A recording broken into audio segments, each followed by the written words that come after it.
Assalamualaikum warahmatullahi wabarakatuh. Bismillahirrahmanirrahim. Alhamdulillahi rabbil alamin. Wassalatu wassalamu ala asrafil anbiya'i wal mursalin Sayyidina wa habibina wa safi'ina wa maulana Muhammadin wa ala alihi wa sahbihi ajma'in. Amma ba'du, qala Allah Ta'ala fi kitabihil karim wa huwa asdaqul qailin. Rabbi shrah li sadri wa yassir li amri wahlul 'uqdatam min lisani yafqahu qawli. Rabbi yassir wa la tu'assir, Rabbi tammim bi khair, subhanaka la ilma lana illa ma 'allamtana innaka antal alimul hakim, wa la haula wala quwwata illa billahil aliyil azim. Para jamaah, Bapak Ibu hadirin wal hadirat rahimakumullah.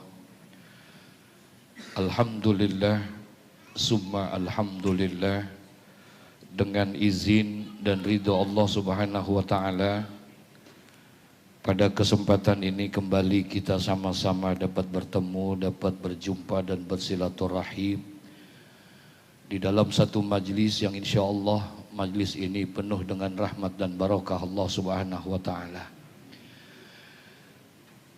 Alhamdulillah, pada kesempatan ini kembali kita hadir di dalam satu majlis yang insya Allah kita akan mengkaji satu kitab, yakni kitab Mukhtarul Ahadits An-Nabawiyah, satu kitab hadis yang disusun dan ditulis oleh seorang ulama yang bernama Sayyid Ahmad Al-Hashimi.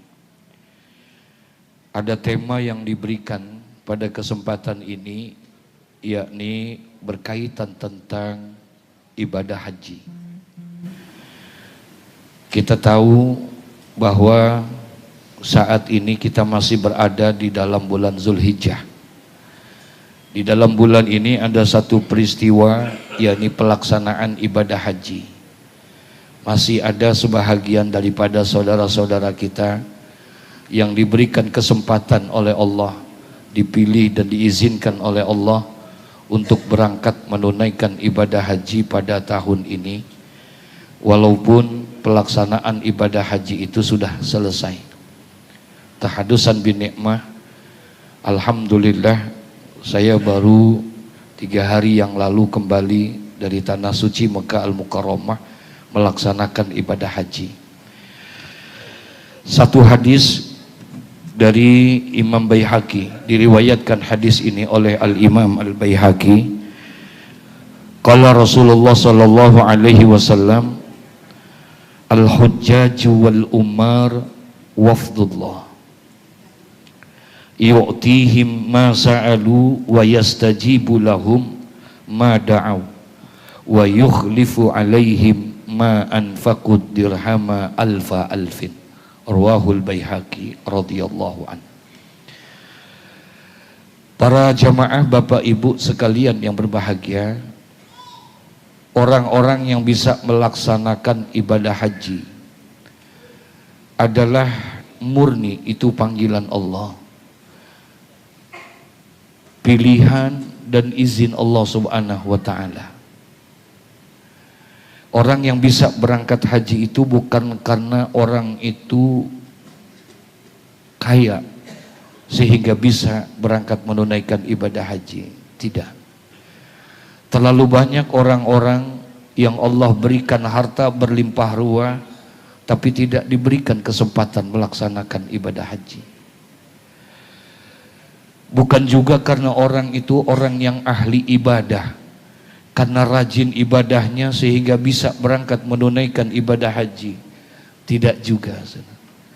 Ada orang yang ibadahnya begitu rajin, tiap malam dia bertahajud, meminta dan memohon kepada Allah Subhanahu wa ta'ala, bahkan terkadang menangis setiap malam dia meminta kepada Allah agar bisa berangkat menunaikan ibadah haji, tapi ternyata belum diizinkan oleh Allah.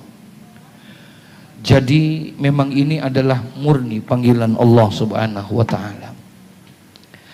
Nah, oleh karena itu beruntung sekali kalau ada orang-orang yang sudah diberikan dan diizinkan untuk bisa melaksanakan ibadah haji. Karena ini adalah merupakan tamu-tamu Allah. Rasulullah sallallahu alaihi wasallam bersabda, al-hujjaj wal ummar.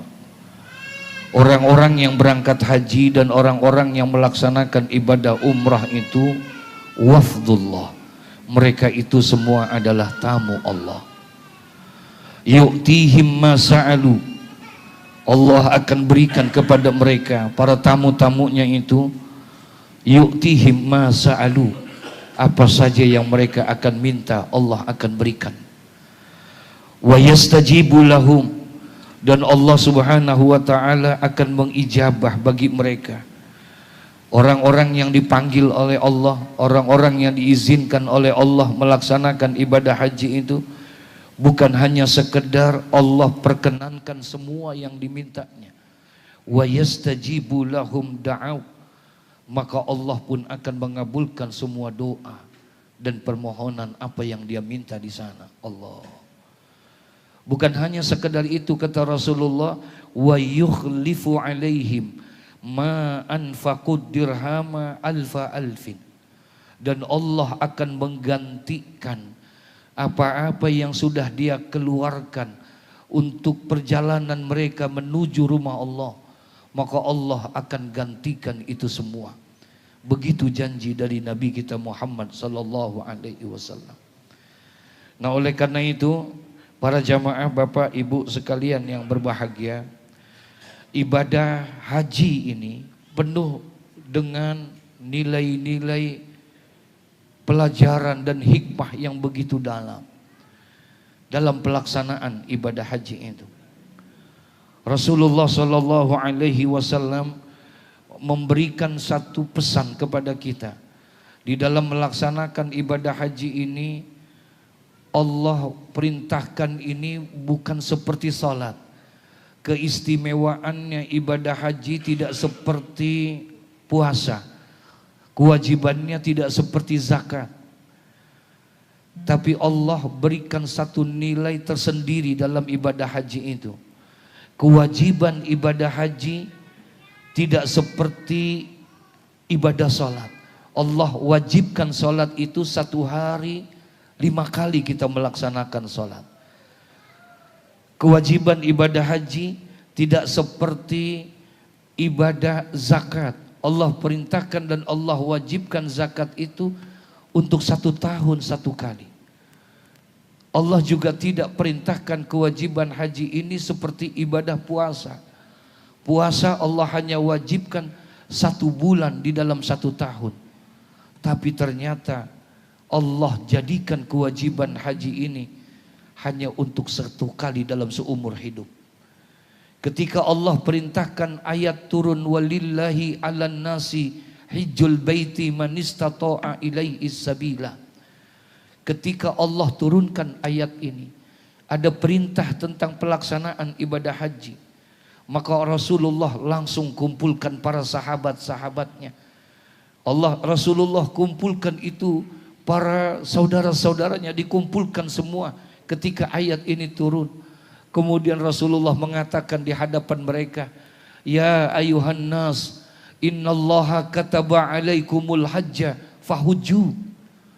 Rasulullah sampaikan itu di hadapan mereka. Apa kata Rasulullah? Ya ayuhan nas, wahai saudara-saudara, innallaha ta'ala kataba alaikumul hajja. Sesungguhnya Allah Subhanahu wa ta'ala telah menurunkan satu ayat. Allah telah memerintahkan, telah memberikan satu wahyu, perintah tentang melaksanakan ibadah haji. Fahuju, maka hajilah kamu sekalian. Mendengar perintah itu, sahabat bertanya kepada Rasulullah. Sehingga salah satu di antara mereka berani berdiri dan berkata, akulah amin ya Rasulullah. Apakah ibadah haji ini ibadah yang harus kami lakukan 1 tahun sekali ya Rasulullah? Fasakata, Rasulullah diam ketika ditanya itu. Kemudian dia tanya lagi, akulah amin ya Rasulullah. Apakah ibadah haji ini untuk 1 tahun sekali ya Rasulullah? Fasakata, lagi-lagi Nabi diam. 3 kali Nabi mengatakan, ditanya tentang hal yang seperti itu, Nabi tidak menjawab. Kemudian Rasulullah pun berkata kepada sahabat, lau qultu na'am, jikalau aku katakan iya, maka jadilah ibadah haji itu menjadi ibadah yang wajib untuk 1 tahun sekali. Kalau ibadah haji itu diwajibkan untuk 1 tahun sekali, wala mastata'tum, aku yakin kalian tidak akan mampu untuk melakukannya. Subhanallah. Kalau seandainya saja saudara, ibadah haji ini diperintahkan dan diwajibkan oleh Allah untuk 1 tahun sekali, Rasulullah mengatakan di hadapan para sahabat-sahabatnya, wala mastata'tum, aku yakin kalian tidak akan mampu untuk melakukannya. Kalau saja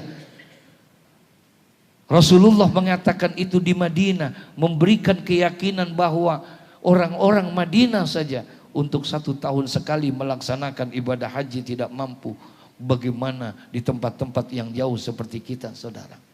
Apalagi di situasi dan kondisi sekarang ini.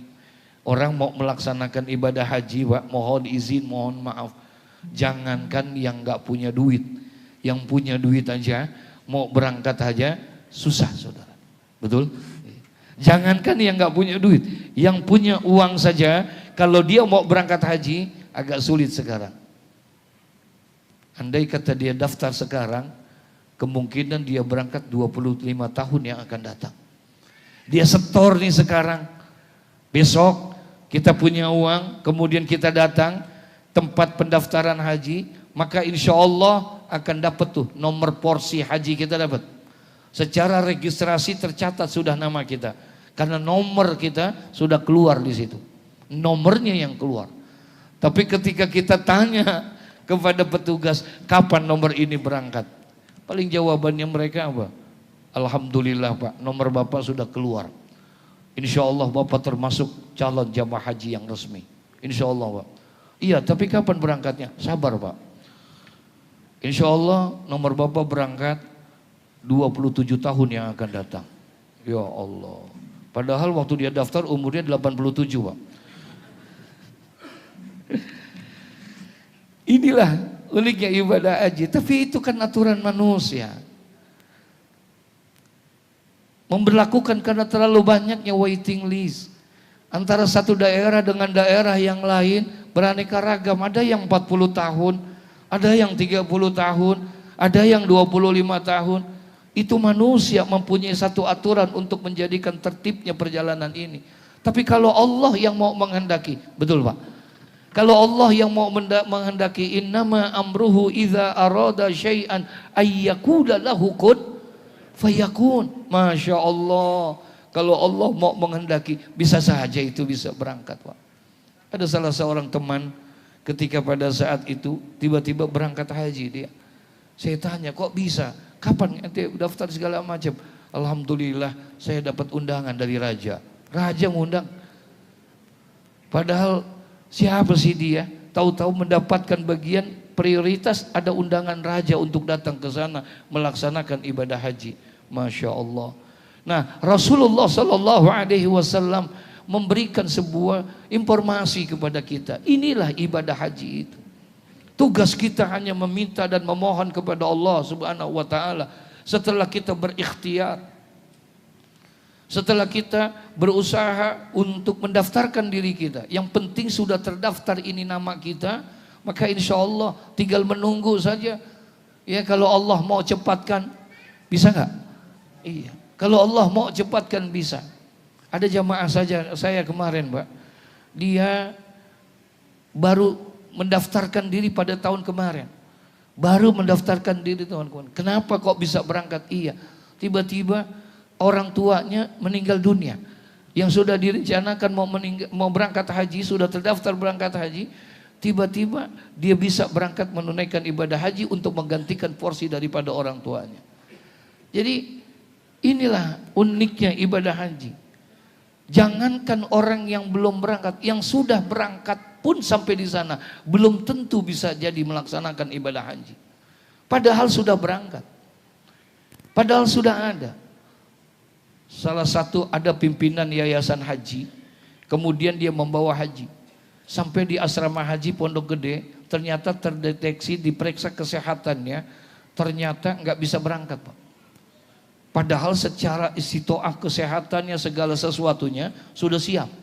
Tapi ketika sampai di Pondok Gede, diperiksa kesehatan ulang, dirujuk dia untuk masuk ke rumah sakit Harapan Kita untuk jantungnya itu.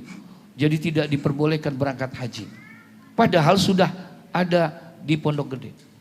Nah sekarang ada pula yang sudah berangkat sampai di sana, ternyata tidak berangkat, tidak melaksanakan ibadah haji. Hajinya dibadalkan. Padahal orangnya ada di mana? Ada di Mekah. Padahal orangnya ada di Mekah. Tapi ketika pada saat mau menjelang pelaksanaan wukuf di Padang Arafah, sakit dia, dimasukkan ke dalam rumah sakit Mekah. Kata dokter Saudi Arabia, tidak diperbolehkan berangkat haji. Jadi dibadalkan hajinya. Masya Allah. Padahal orangnya ada di mana? Sudah ada di Mekah, saudara. Nah, oleh karena itu, buat orang-orang, saya doakan ada yang belum berangkat haji di sini, Pak? Ada? Mudah-mudahan saya izin doakan, mudah-mudahan bisa berangkat haji semuanya. Mau? Kalau dibayarin mau, Pak? Oh, sama, saya juga mau kalau dibayarin, Pak. Kalau seandainya kita ada diizinkan berangkat haji, apapun itu caranya nanti, Allah berikan perjalanan kita dengan apapun jalan kita sama. Karena ini ibadah yang amat sangat istimewa. Jangan sia-siakan itu. Buat orang-orang yang sudah bisa berangkat menunaikan ibadah haji ataupun ibadah umrah, jangan disia-siakan. Ini satu kesempatan yang luar biasa. Maka balasannya, Rasulullah SAW mengatakan, apa kata Rasulullah? Al-hajju mabrurun laisa lahu jazaun ilal jannah.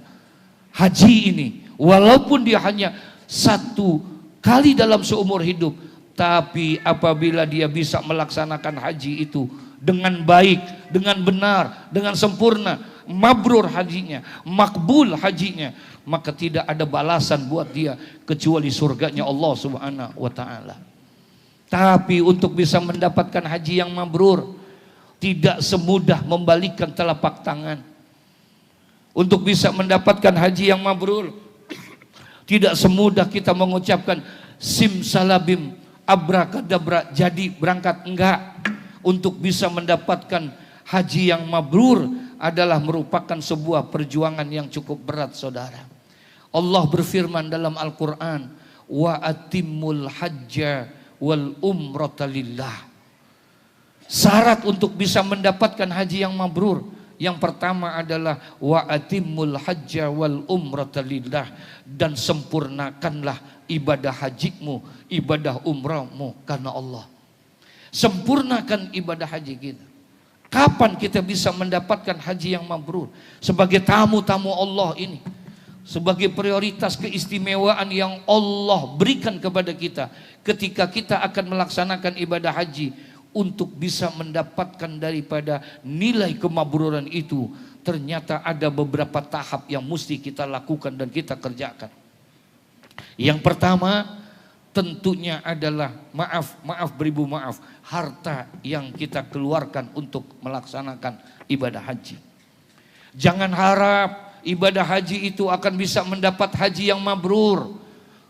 Mimpi kita bisa mendapatkan haji yang mabrur kalau seandainya kita berangkat dengan harta yang haram. Allah tidak akan terima amal ibadah kita kalau kita lakukan dengan harta yang haram. Walaupun mungkin bisa jadi sah ibadahnya, tapi tidak diterima amal ibadahnya. Ada satu percontohan, misalnya ada orang sembahyang, mohon izin, ada orang sembahyang, kemudian orang ini sembahyang pakai kain, kainnya boleh nyolong. Ya, ada orang sembahyang, kemudian kainnya boleh mencuri. Kira-kira sembahyangnya sah atau tidak? Halo? Assalamualaikum. Kira-kira ada orang sembahyang nih, dia sembahyang tapi kainnya boleh mencuri. Kira-kira sah atau tidak? Sah atau tidak? Kok nggak kompak jawabnya ini? Kalau seandainya ada orang sholat kemudian kainnya boleh nyuri, sementara sembahyangnya benar, syarat sah sholatnya benar, rukun-rukun sholatnya benar, segala sesuatunya benar, sah atau tidak? Sah atau tidak? Sah, insya Allah. Kalau bicara sah. Tapi pertanyaannya diterima atau tidak? Nah ini yang jadi masalah. Ada satu hadis di dalam kitab Irsyadul Ibad ila Sabilir Rasyad. Rasulullah sallallahu alaihi wasallam memberikan isyarat. Apa kata Rasulullah? Manistara sauban bi asarati darahima wa minha dirhamun minal harami.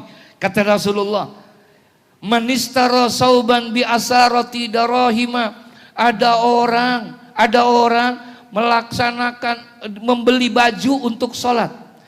Ada orang membeli baju yang dia niatkan untuk pakai buat sholat. Bi'asarati darahima, harganya 10 dirham. Beli baju untuk sholat, harganya 10 dirham. Wa minha dirhamun minal harami. Sementara uang yang 10 dirham itu tercampur di dalamnya 1 dirham uang yang haram. Maka Allah tolak itu sholatnya. Padahal tadi beli baju berapa dirham? 10 dirham. Sementara yang haram hanya 1 dirham. Tapi Allah tolak itu. Mungkin sah sholatnya, mungkin gugur kewajibannya, tapi untuk diterima tidak, kata Rasulullah. Sama seperti orang melaksanakan ibadah haji. Ketika dia melaksanakan ibadah haji, pakai pakaian ihram, dia ada di mikot dia untuk berniat haji, kemudian dia berpakaian ihram, dia membaca ihram nawaitul hajja wa ahramtu bihi lillahi ta'ala labbaik Allahumma hajjan. Dia niat haji dengan pakaian-pakaian ihramnya. Masya Allah, dia baca labbaik Allahumma labbaik labbaik la syarika laka labbaik innal hamda wan ni'mata laka wal mulk la syarika lak. Baca, nangis dia. Tapi berangkatnya pakai uang yang haram, berangkatnya pakai uang yang tidak halal. Maka apa kata Allah ketika orang itu mengatakan labbaik Allah labbaik Allahumma labbaik, ya Allah aku penuhi panggilanmu ya Allah, aku penuhi panggilanmu ya Allah. Allah langsung jawab, apa kata Allah? La labbaik wala sa'daik, aku tolak panggilanmu, kata Allah. Jadi untuk bisa mendapatkan haji yang mabrur, haji yang penuh dengan hikmah ini, haji yang istimewa, yang hanya sekali dalam seumur hidup itu, persiapkan sedini mungkin kita. Hartanya harus harta yang apa? Halal. Yang kedua, kalau kita pengen mendapatkan haji yang mabrur, nggak cukup dengan harta yang halal, tapi juga kita harus tanamkan kuat niat yang kuat buat kita. Jangan sampai ibadah yang suci ini, ibadah yang istimewa ini, ibadah yang Allah berikan kepada kita hanya sekali dalam seumur hidup ini, jangan sampai niat ini dikotori dengan niat-niat bukan karena Allah. Apa ada orang yang pergi haji itu niatnya bukan karena Allah? Wah, terlalu banyak saudara. 14 abad yang lalu Rasulullah Shallallahu Alaihi Wasallam sudah memberikan gambaran bahwa nanti satu masa akan banyak terjadi di antara umat-umatku yang berangkat haji tapi niatnya bukan karena Allah. 14 abad yang lalu Rasulullah sudah memberikan gambaran seperti itu. Apa kata Rasulullah sallallahu alaihi wasallam? Sayati zamanun ala ummati yahujju aghniya'u ummati linnuzha wa awsatuhum littijarah wa qurra'uhum lirriya'i wa sum'ah wa fuqara'uhum lil mas'alah. Ini 14 abad yang lalu Nabi sudah mengatakan itu. Apa kata Rasulullah sallallahu alaihi wasallam? Sayati zamanun ala ummati Akan terjadi nanti satu masa pada umatku, kata Rasulullah. Pada umatku akan terjadi nanti satu masa. Yahujju aghniya'u ummati linuzhah. Nanti ada sebahagian daripada umat-umatku yang kaya dia, yang duitnya banyak, mereka pergi haji ke sana linuzhah, bukan karena Allah, tapi sekedar untuk rekreasi saja, sekedar untuk jalan-jalan saja.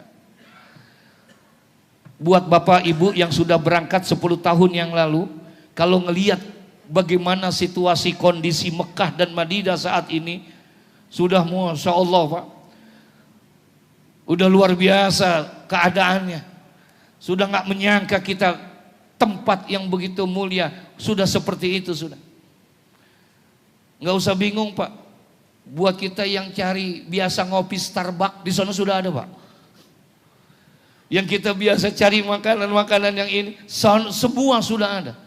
2030 Mekah, Madinah akan dijadikan tempat pariwisata yang luar biasa.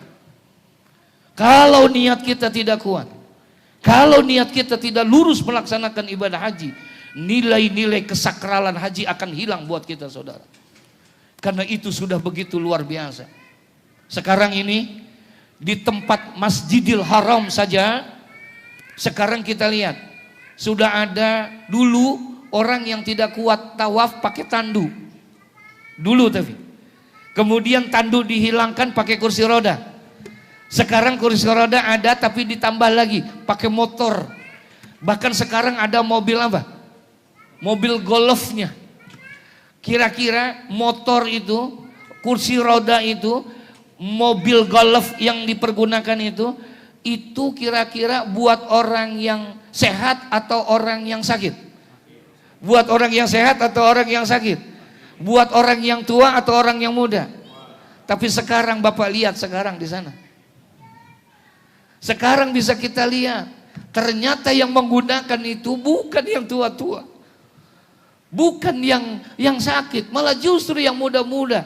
Mereka bertawaf dengan naik mobil, dengan motor, tertawa-tawa tentang astagfirullahaladzim. Apa yang sudah digambarkan oleh Rasulullah Sallallahu Alaihi Wasallam. Dia kelilingin itu mobil dengan menggunakan tawafnya, dengan menggunakan mobil, dengan bernyanyi-nyanyi, dengan ini, dengan itu dan lain sebagainya. Saya meneteskan air mata itu. Benar Rasulullah memberikan isyarat. Maaf Pak, tawaf itu ada syarat sah tawafnya. Bukan hanya sekedar mengelilingi Ka'bah, tapi ada syarat sah tawaf kita. Pundak kiri kita tidak boleh selalu berarah kepada Ka'bah. Kita tidak boleh yang namanya aurat kita tertutup, harus di dalam melaksanakan tawaf. Tapi terlalu banyak orang-orang yang melakukan itu. Masya Allah. Buat nanti kita yang sudah mendapatkan, insya Allah dipanggil oleh Allah Subhanahu Wa Taala, tanamkan itu, luruskan niat kita. Yang pertama, ada kata Rasulullah, nanti orang-orang pergi haji tapi tujuannya buat jalan-jalan, kata Rasulullah. Yang kedua, ada orang yang pergi haji wa ausatuhum litijarah. Kalau tadi orang yang uangnya banyak pergi haji buat rekreasi saja, buat jalan-jalan saja, nanti ada juga orang-orang yang pas-pasan, yang sederhana pergi haji, kata Rasulullah, litijarah, untuk dagang di sono. Jadi pergi haji buat apa?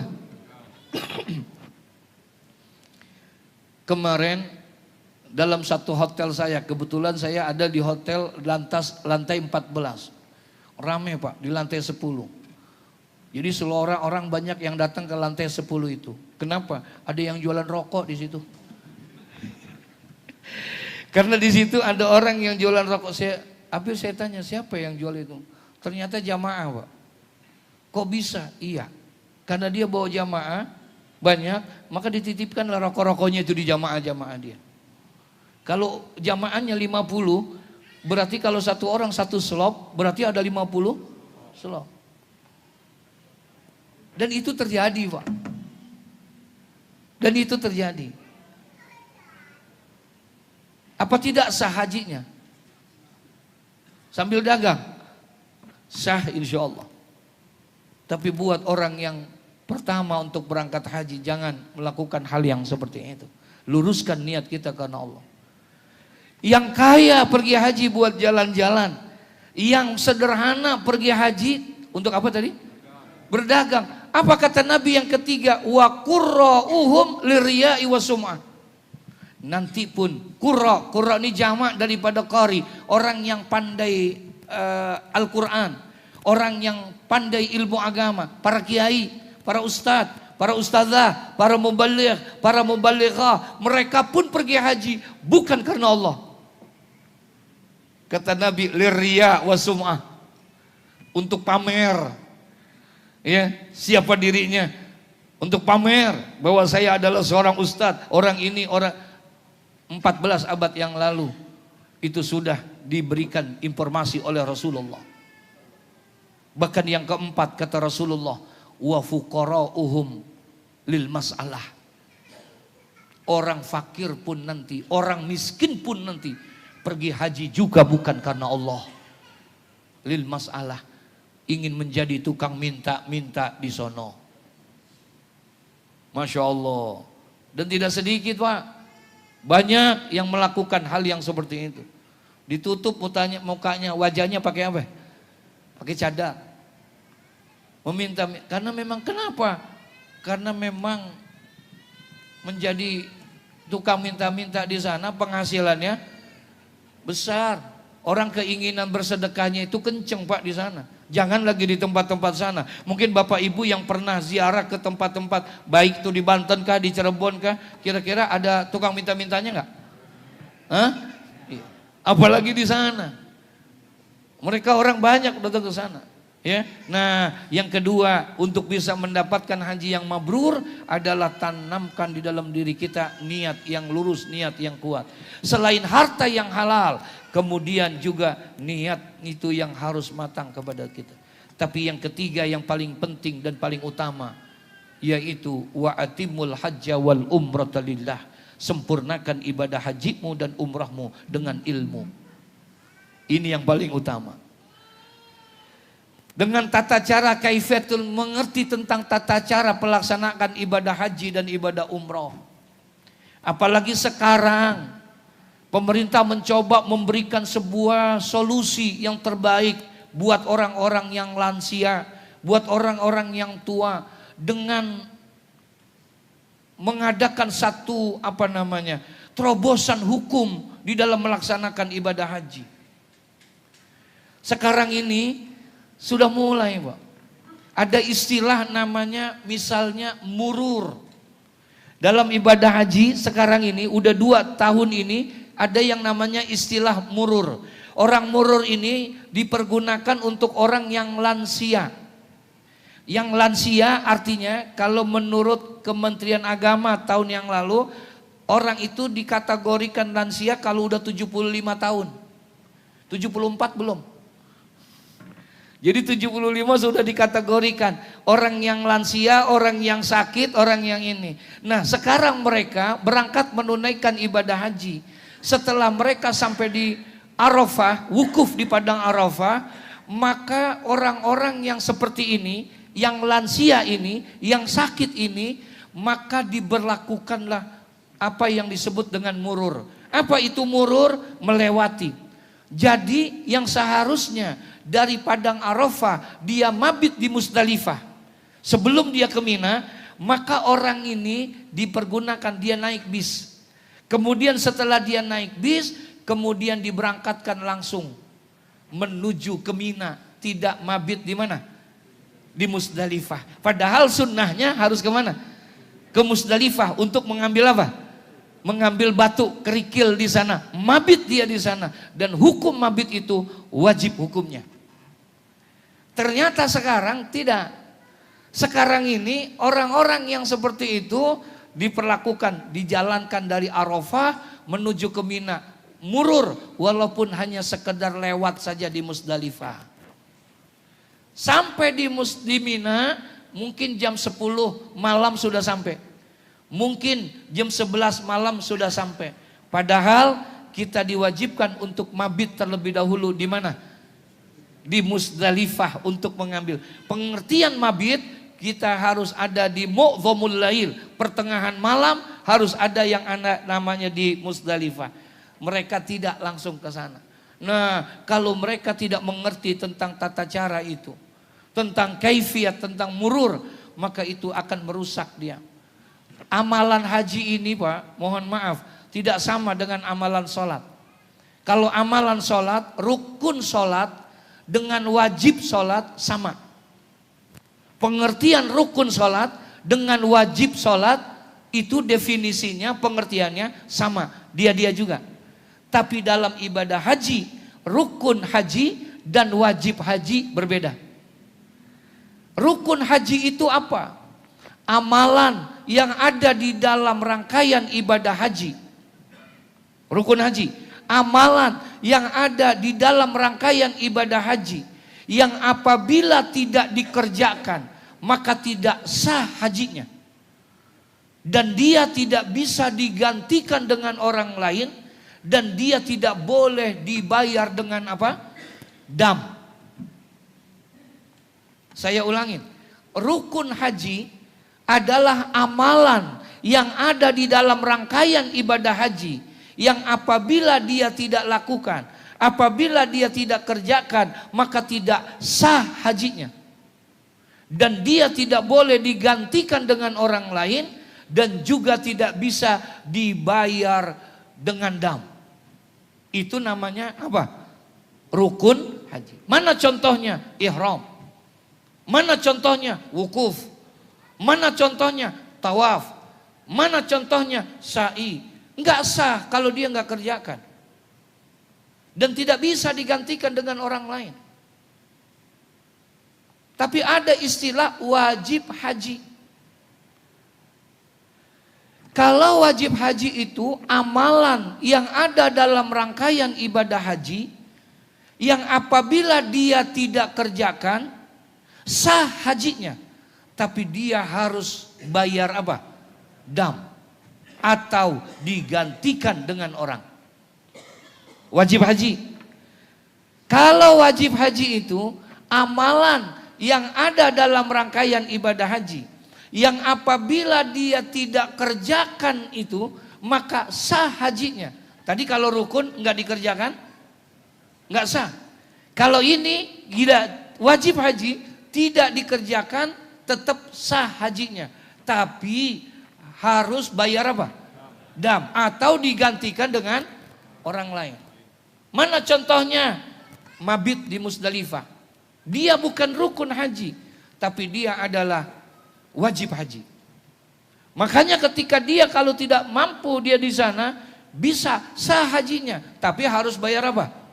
Harus bayar dam. Damnya 1 ekor kambing. Atau melontar. Bapak tahu melontar, Ibu? Apa namanya itu? Jamarat. Melontar. Jamratul Ula, Usta dan Aqabah. Itu bukan termasuk rukun. Itu termasuk wajibul haji. Wajib haji. Kalau itu dijadikan rukun haji, Masya Allah, bahaya, kesian yang tua-tua. Karena untuk melontarnya saja, dari tenda tempat tinggal kita sampai kepada tempat melontar itu, ya memang gak terlalu jauh sih Pak, 7 kilo. Saya itu kemarin tempatnya 7 kilo Pak. Dari tenda saya sampai ke tempat melontar. Perginya, berarti pulang pergi. Bagaimana orang tua? Bagaimana yang sakit? Untung bukan rukun haji, tapi itu adalah wajib haji. Digantikan oleh orang boleh nggak? Digantikan oleh orang boleh nggak? Boleh. Sah hajinya. Sah hajinya. Nah, ilmu tentang hal yang seperti ini, yang Rasulullah pesan dalam hadisnya, apa kata Rasulullah? Khuzu anni manasikakum. Ambil oleh kamu daripada manasik haji aku, kata Rasulullah. Bagaimana tata cara melaksanakan ibadah haji? Bagaimana kaifiatul haji wal umrah? Bagaimana cara tawaf yang benar? Bagaimana cara sa'i yang benar? Bagaimana cara wukuf yang benar? Tidak akan bisa kita dapatkan kalau kita tidak mempelajari tentang ilmu itu. Sekarang ini terlalu banyak. Ketika mereka tawaf mengelilingi Ka'bah, Masya Allah, asik mereka bermainkan handphone, muter-muter tuh. Dia bikin video, dia muter-muter. Berarti syarat sah tawafnya salah. Karena pundak kiri ini harus selalu mengarah kepada apa? Kepada Ka'bah. Kalau dia muter-muter itu berarti berubah nggak? Iya. Dan itu banyak sekali yang terjadi, Pak. Jangan kita sia-siakan. Ibadah ini merupakan ibadah yang amat sangat istimewa. Allah hanya wajibkan dia sekali dalam seumur hidup kita. Karena ini sekali dalam seumur hidup kita. Oleh karena itu kerjakanlah dengan sebaik mungkin. Buat orang yang sudah berangkat tahun ini, Pak. Andai kata sekarang dia sudah pulang. Kemudian dia pengen daftar lagi haji. Dia pengen daftar lagi. Pulang haji, kemudian besoknya dia daftar. Itu nggak bisa, Pak. Sekarang nih, saya pulang haji. Kemudian saya mau daftar lagi. Buat besok tahun berangkat lagi. Itu nggak bisa. Nama kita diblokir. Sistem menutup itu. Sampai kapan? Nanti 18 tahun yang akan datang. Jadi kalau mau daftar lagi, nanti 18 tahun lagi baru bisa daftar. Daftarnya belum, nunggunya. Betapa ini ruginya kalau kita nggak manfaati dengan sebaik-baiknya. Betul, Pak? Kalau kita nggak pergunakan dengan sebaik-baiknya, maka kita akan Masya Allah. Oleh karena itu wajib, maaf, ulama mengatakan wajib hukumnya. Buat orang yang akan melaksanakan ibadah haji, dia harus mempelajari ilmu tentang manasikul haji wal umrah. Wajib hukumnya. Kalaulah perlu, dia harus ikut kepada pembimbing ibadah haji. Harus tuh dia ngikut. Supaya dia tahu bagaimana tata cara melaksanakan ibadah haji itu. Terlalu banyak ya nilai-nilai yang terkandung di dalam ibadah haji itu. Kita tidak akan bisa, Pak, untuk menerangkan tentang hikmah yang terkandung dalam ibadah haji. Kalau hanya dalam waktu yang sangat singkat ini. Contoh yang paling utama saja. Ada hadis Nabi mengatakan dalam hadisnya, Al-Hajju Arafah. Haji adalah wukuf di padang Arafah. Puncak ibadah haji itu ada di Arafah. Tidak sah orang kalau dia berangkat menunaikan ibadah haji tapi dia tidak wukuf di padang Arafah pada tanggal 9 Zulhijjah itu. Siapapun dia, kalau dia memang niat pengen berangkat haji, maka dia harus ada wukuf di padang Arafah. Kalau dia tidak ke situ, tidak sah. Nah, sekarang kalau seandainya dia sekarang wukuf Arafah itu enak, Pak. Ya, kondisi situasinya enak.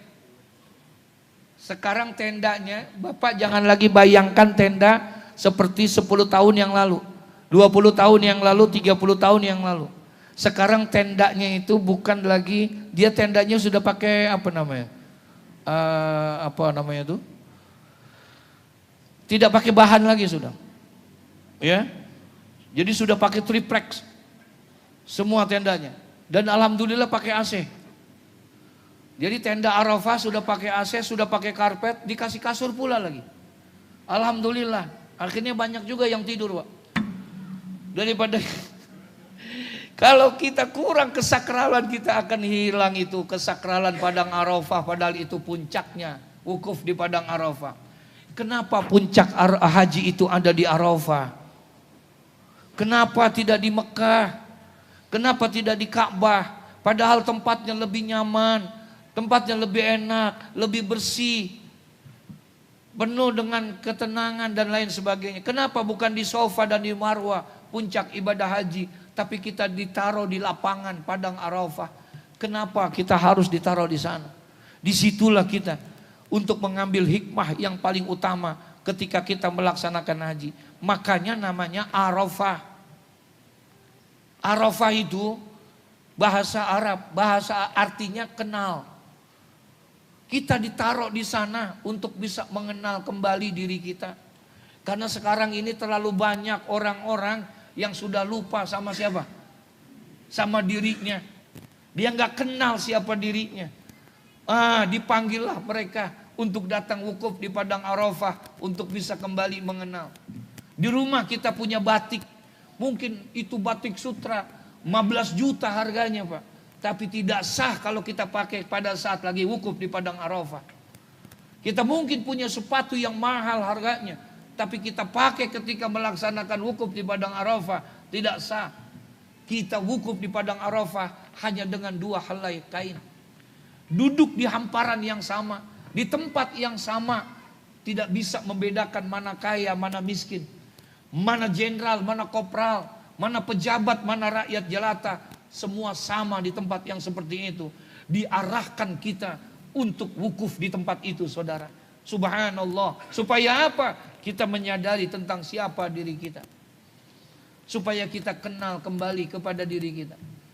Jangan harap kita bisa kenal siapa Tuhan kita kalau kita tidak bisa mengenal siapa diri kita. Man arafa nafsahu faqad arafa rabbahu.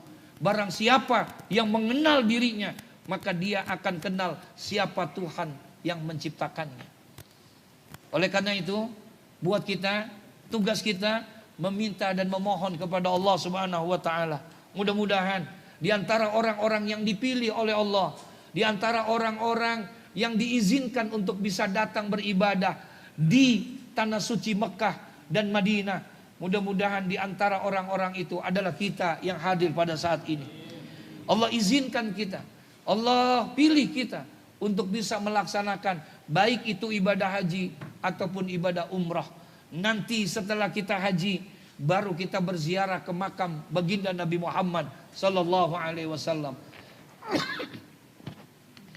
Rasulullah sendiri yang mengatakan, barang siapa yang berziarah kepadaku sesudah wafatku, maka wajib bagi dia untuk mendapatkan syafaat dari aku nanti. Mudah-mudahan Allah kabulkan semua doa kita. Allah izinkan kita untuk bisa berangkat menunaikan ibadah haji ke tanah suci Mekah dan Madinah. Amin ya rabbal alamin. Al-Fatihah.